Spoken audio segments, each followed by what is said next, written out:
Assalamualaikum warahmatullahi wabarakatuh. Halo sobat-sobat Extreme Channel yang gue kangenin dan gue cintai.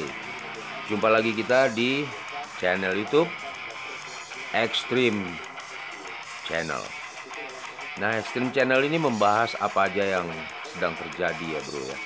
Apa aja yang sedang viral di media sosial, di televisi, dan lain-lainnya. Kita cuma sebatas menanggapi dan berkomen, kemudian mencari solusinya. Nah, salah satu materinya hari ini adalah ini lagi rame di media sosial, masalah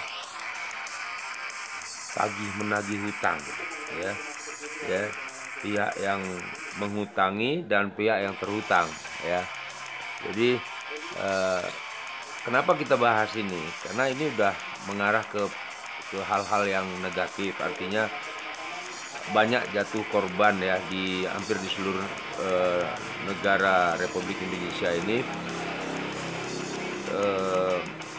Kalau nggak yang menagih jadi korban atau luka-luka, kalau nggak yang tertagih, yang ditagih. Mungkin masalahnya kita nggak tahu persis ya, tapi yang perlu di sini kita bahas kenapa sampai bisa terjadi itu. Kalau kita bahas kenapa orang itu berutang ya susah juga ya. Nah, pertama kita harus kilas balik dulu ya, atau kita bahas dulu dua kutub ini ya, yang memberikan hutang dengan yang diberi hutang.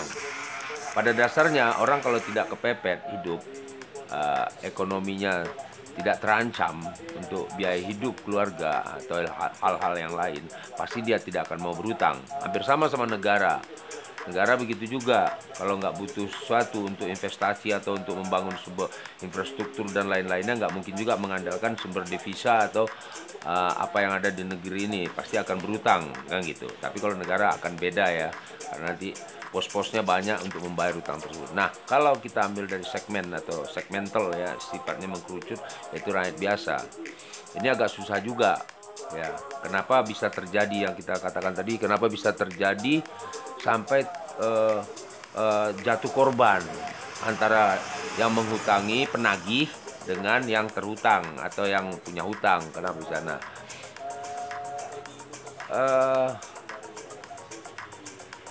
Kita tahu ya, yang penagih ini kan dia bekerja di sebuah perusahaan ya, sebuah perusahaan, apakah simpan pinjam, koperasi dan lain-lainnya, yang akan memberikan pinjaman kepada yang membutuhkan pinjaman dengan term and service atau syarat dan ketentuan tetap berlaku ya.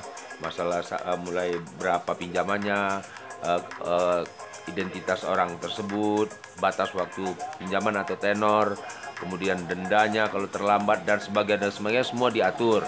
Dan kemudian terjadi transaksi antara yang mengutangi dengan yang dihutangin. Sepakat, kemudian tanda tangan, berjalanlah hutang tersebut. Nah, seiring berjalan hal tersebut, ketika jatuh tempo, yang memberikan hutang kan otomatis menagih. Nah, menagih ini juga kan macam-macam ya caranya. Mungkin di awalnya dia menggunakan metode persuasif, nah, dengan baik-baik, sekali dua kali enggak juga. Akhirnya itulah yang kita lihat di televisi ya, akhirnya terjadi baku hantam atau emosi. Nah, tapi pihak yang dihutangin ini juga kita nggak bisa salahkan juga. Mungkin pada saat si penagih ini datang, dia dalam kondisi ya memang belum bisa bayar karena ada kebutuhan lain. Sementara pekerjaan juga, apalagi selama COVID ini, ekonomi rakyat Indonesia agak jatuh ya. Nah, makanya dia belum bisa bayar. Nah, si yang menagih ini karena merasa udah berapa kali, muncul sedikit terpancing lah emosinya atau apanya. Mungkin ketika ditagih, si yang ngutang kasar atau apa, dan yang nagih juga udah mulai naik darah tingginya nih, karena kurang makan obat darah tinggi nih. Jadi naik darah tingginya, Atau seperti yang kita ambil contoh lah kejadian yang belum lama ini di Medan ya, Sumatera Utara.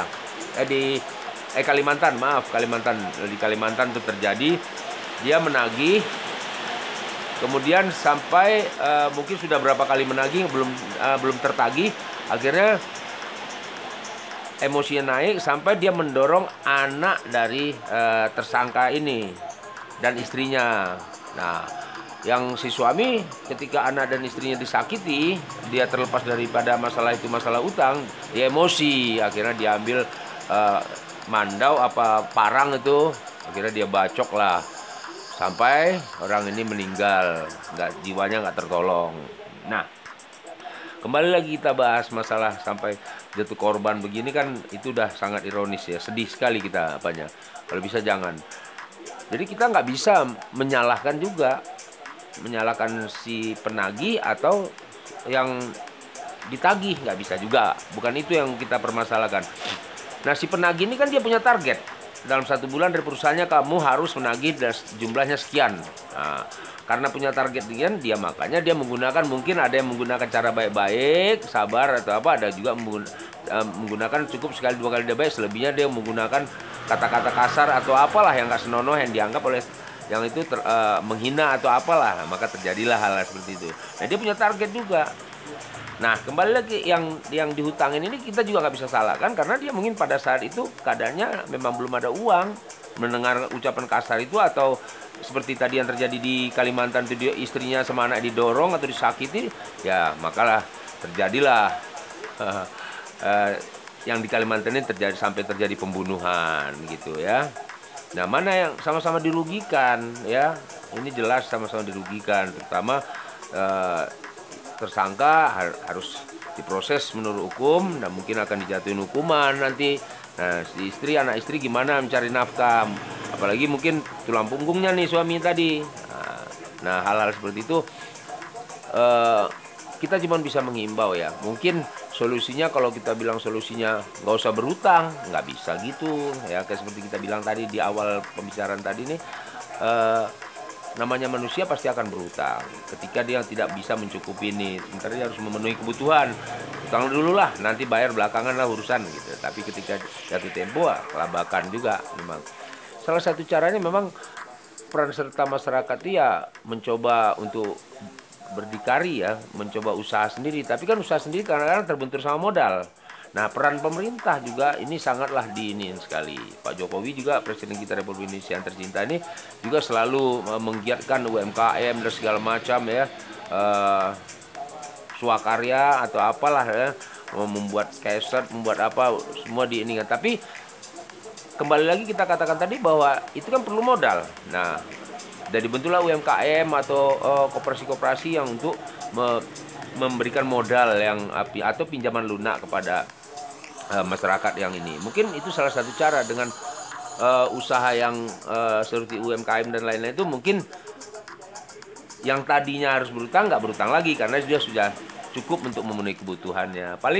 Paling itu ya, peran serta pemerintah juga sangat dibutuhkan dalam hal ini untuk rakyatnya gitu loh. Karena kita apalagi masih terhimpit ya, masih dalam situasi COVID-19, belum lagi yang baru sekarang ada Omikron dan sebagainya, mungkin akan ada lockdown lagi atau gimana, mudah-mudahan tidak kan gitu. Nah, makanya Extreme Channel ya menghimbau kepada terutama kedua belah pihak lah, yang penagih utang dan yang ditagih utang itu, coba sama-sama agak berlega hati lah, dalam musyawarah dulu lah, cari jalan keluarnya, jangan sampai menggunakan kekerasan, baik yang menagih maupun yang ditagih. Nah, itu salah satu cara kan gitu kan.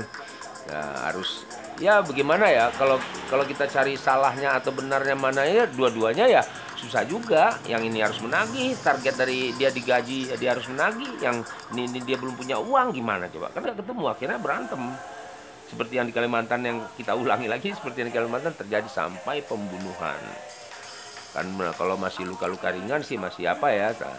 Tapi tetap aja orang yang melakukan katakanlah itu dianggap semacam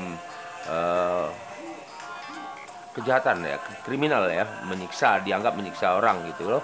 tetap ada proses hukum yang berlaku di negara Indonesia. Nah, itulah bro, Mas Bro semuanya, mudah-mudahan Mas Bro semua juga punya solusi ya. Kalau ada solusi atau pendapat atau usul demi kebaikan kita semua rakyat Indonesia, mohon ditulis di kolom komen ya, kolom komen. Siapa tahu bisa menjadi solusi, bisa untuk mengatasi permasalahan tagih menagih utang sehingga tidak terjadi baku hantam atau bunuh membunuh lah dalam hal ini, baik yang menagih maupun yang diberi hutang. Oke Mas Bro, mungkin cukup sampai di sini dulu. Extreme Channel memberikan sedikit informasi ya, semoga bermanfaat bagi kita semua. Sebelumnya minta maaf kalau ada kata-kata yang salah atau data-data yang salah. Sampai ketemu di next video, tapi jangan lupa subscribe, like, and share, and comment channel YouTube Extreme Channel. Wassalamualaikum warahmatullahi wabarakatuh.